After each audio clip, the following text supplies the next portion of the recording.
we started out with the cave allegory, trying to explain how, it's hard for us to know when we're in ignorance, when we are having a dull mind or in a state of foolishness. So recognizing is the first way out. But typically, just like the allegory, we need to be drug out of the cave, right? And then when we see the world differently and we see truth differently and beauty and goodness, we often want to share that because that's what we do with those good things, the people that we love. But those people that are still in the cave and in darkness, nonetheless, don't recognize our voice. And as the allegory says, we're nothing more than grotesque figures to them, unrecognizable who we once were. So then after that, we took a little bit of a look at moral goodness and evil, and how do we understand the existence, right? Remember, I did say that moral evil is a privation. One way to hear that is, when somebody is sick, if they have cancer, that is a thing, but it's really a lack of health, all right? It's a lack of proper health. If an organ isn't functioning right, in Catholic bioethics, we talk about the restoration of the organ. So, that's how you can look at this too. Evil is where good is not occurring, all right? So that's why I call it the privation. And then the last thing we looked at was tolerance. We contrasted what I called modern tolerance with genuine tolerance. Modern tolerance is an acceptance. Genuine tolerance is an endurance, all right, that type of thing. And then we looked at moral relativism and how once you start down the path from skepticism and then into relativism, you're not going to be able to hold truths as being evident in us, in nature, and then that's why we can conclude with Benedict's quote about the dictatorship of relativism. Everything relies on our own ego and our own desires, and all we can really do is affirm how we feel, what our sentiments are about something.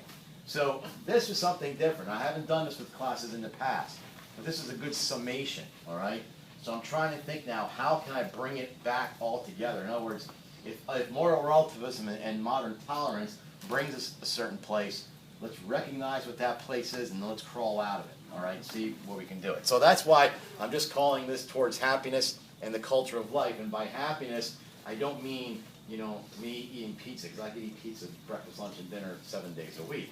That's subjective contentment. Maybe you don't like pizza. I can't imagine that. But anyway, we're talking about something much, much deeper than just personal satisfaction here. Okay, so, not a lot of, the notes you're going to take are more flow notes, let me say it that way, right? Because the way we're going to do this, you're going to see a bunch of arrows show up. Okay, when we say, and this is a reiteration, all right, in case you didn't get it clearly the first time, because I'm going to try to make my argument in a condensed 15 minutes or so here. There is nothing that can be known with certainty. When you reach that point, that's skepticism, all right? When you say there is no objective truth, we are morally autonomous, it's your conscience, it's evolving over time, it depends on the culture, any of those things. When we believe that we are morally autonomous and there's no objective truth, we have fallen into moral relativism, okay?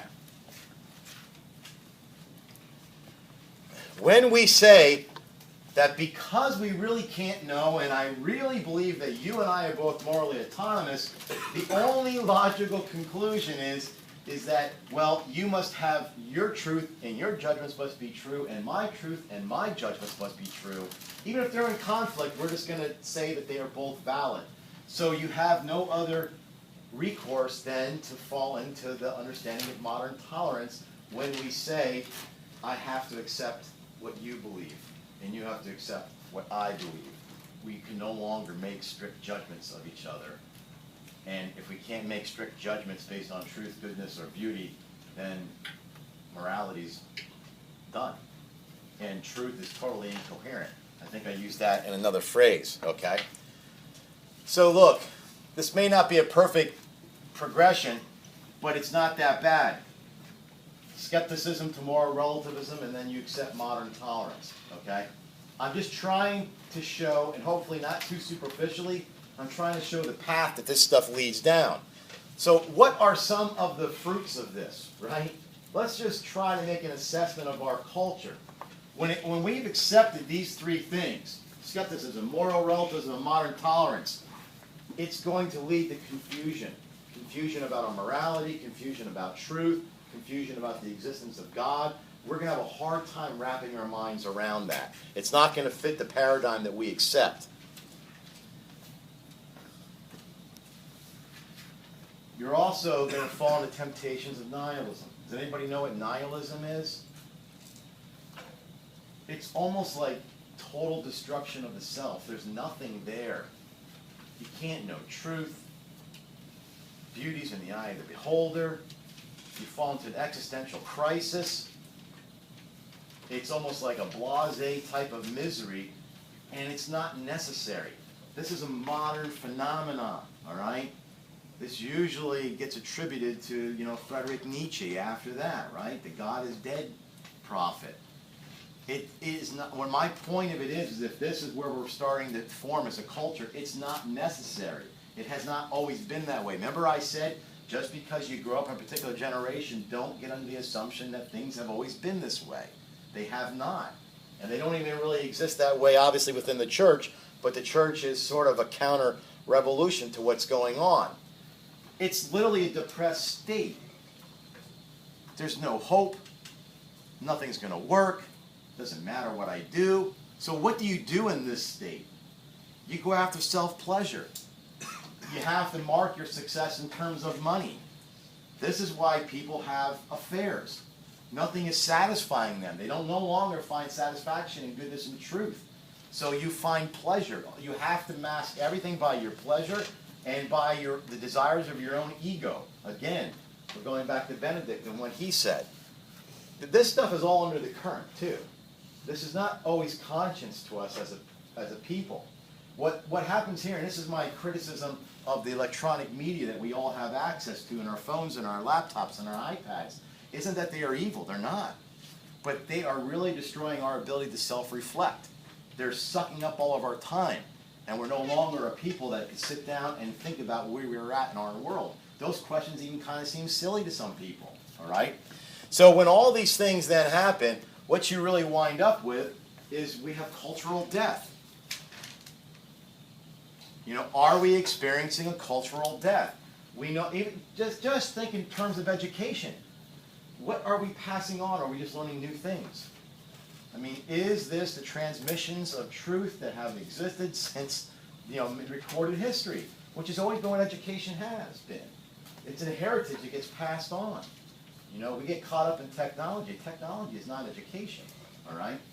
So anyway, now, I'm going to put these things up online too, and I don't want you to get overly confused by thinking that you have to memorize the list. I don't want you to think that, okay? This is from a philosopher his name is Tom Morris, and I want to put this up here. Now, the reason why I'm giving you this list is because when we go into dialectic on this stuff, which hopefully be in the next couple weeks or so, I want you, as an exercise, and actually this will probably be one of our, in fact, maybe that's what I will do. I'll make this one of our exercises that you do for class participation points. What Tom Morris did was he took what we would call goods, true goods in themselves, all right? Wisdom doesn't depend on what you think or I think. Wisdom in itself is a genuine and true good, as is dignity, truth, beauty, goodness, character, and reputation. So what Tom Morris has said is that when you are in this cultural death, when you're in a depressed state, I'm not just talking emotionally, I'm talking on a very, very deep level. When you have bought into the lies of a nihilistic understanding of the world, you're not going to seek wisdom, you're going to seek cleverness. Now what I want you guys to do is to come up with really good examples sometime. So do we really hold the business person in esteem if we find him to be wise or if he's clever, all right? Same thing with dignity. The dignity of a person, are we interested in how people are glamorous? Truth, we much more are interested in convenience and expediency. Beauty, I want to be shocked and titillated. You know what titillated means? It means to be aroused on a very superficial level, a very shallow pleasureness, all right? No longer are we talking about true goodness. Just be nice to people. That's all we can really ask.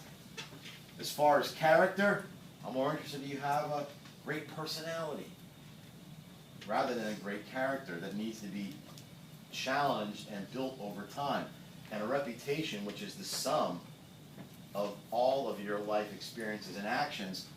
Instead, do people know you? Fame. So I'm not going to go into deep. I'm putting this list up there because that's something I want you guys to expand on. I'll give you an assignment with that next week. All right. Any questions on that? I'm not expanding on it because at this point I don't want to. But I thought it was a good thing to throw in there. All right. So let's wrap this up in the last slide. How do we get out of the cave?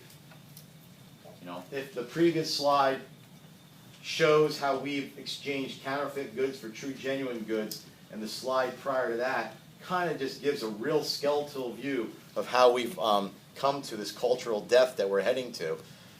Let's ask now,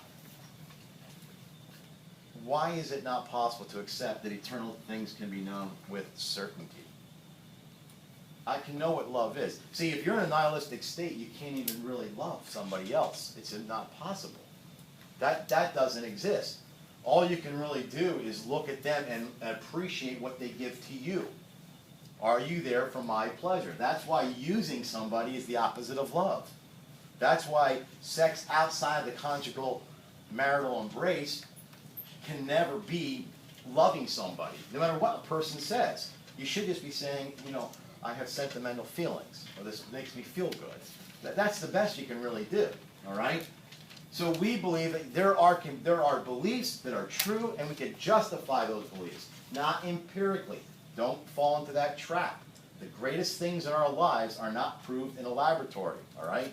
The love that my wife has for me is not going to be measured on any scale. It's not that type of thing, okay? So anyway, I'm saying I assert that. Also, truth and goodness, they are objective. They are objective. It's not your goodness and my goodness or your truth and my truth. As a matter of fact, as Christians, we say that truth is a person. Did not Christ say, I am the way, the truth, and the life? It's a person. And I'm not trying to say, if you simply accept this, do you see how things change? What I'm saying is this is true. People have known this to be true. To dismantle this is quite a modern phenomenon, okay?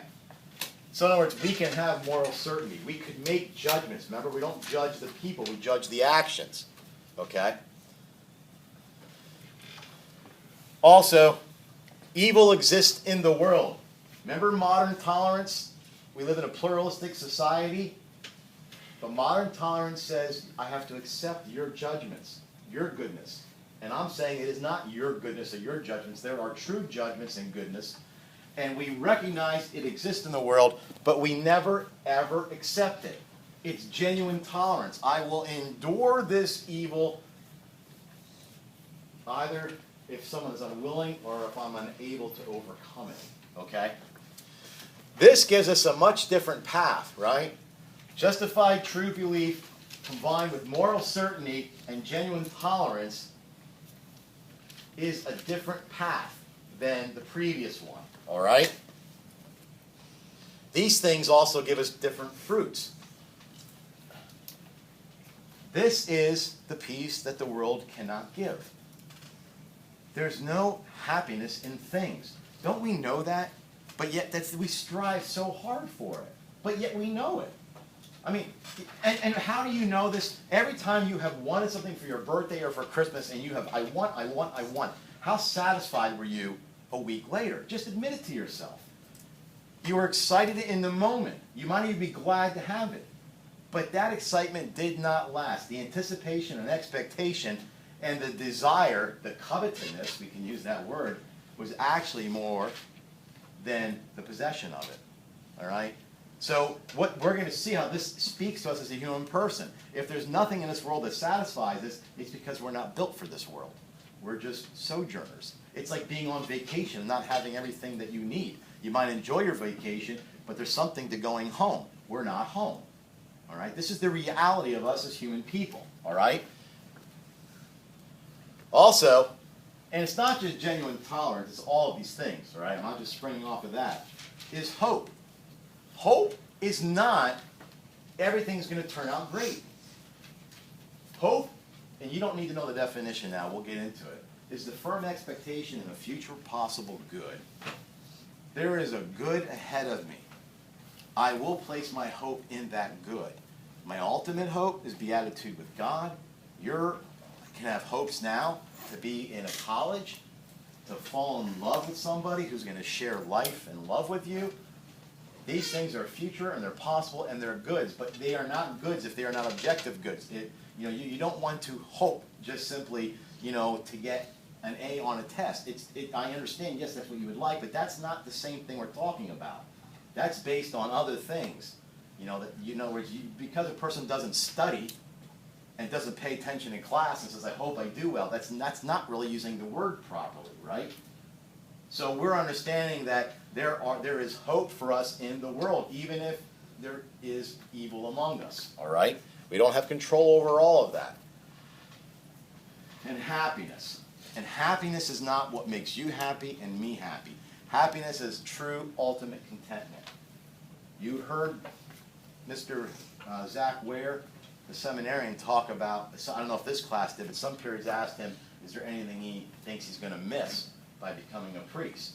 And he said, every vocation has challenges, things that you love and things that you don't have. He says, for me, if I remember him right, he said, at the most vulnerable points in people's lives, they're going to call me. They're going to bring me in there. They're going to bring me into this circle. He said, I would never have that have I gotten married. Yes, he's not going to have a wife, a particular person to share his vocation with, and a family. But there are things that when you have those things, you also don't have an opportunity to achieve, all right? So we are talking about true happiness. Happiness that the world, too, cannot give. These things are realities, all right? And even the ancients knew these. Again, don't think this has to be just a Catholic thing. The ancients, who were pagans, understood, and in fact, the Greeks called it eudaimonia. This was, in fact, happiness isn't even a word they really translate from that Greek anymore. They now call it beatitude, because people don't know what this means, because people can be happy eating Ben & Jerry's ice cream. And that's not what we're talking about here, right? So then all that means in the end is this. This builds a culture of life. So the culture of life that we are trying to achieve in the United States is not just to be abortion-free, euthanasia-free, death penalty-free. All those things are part of it. But it's a positive thing, right? So anyway, I hope it helps. We actually made it in time. I wasn't sure if I was going to look for color wars.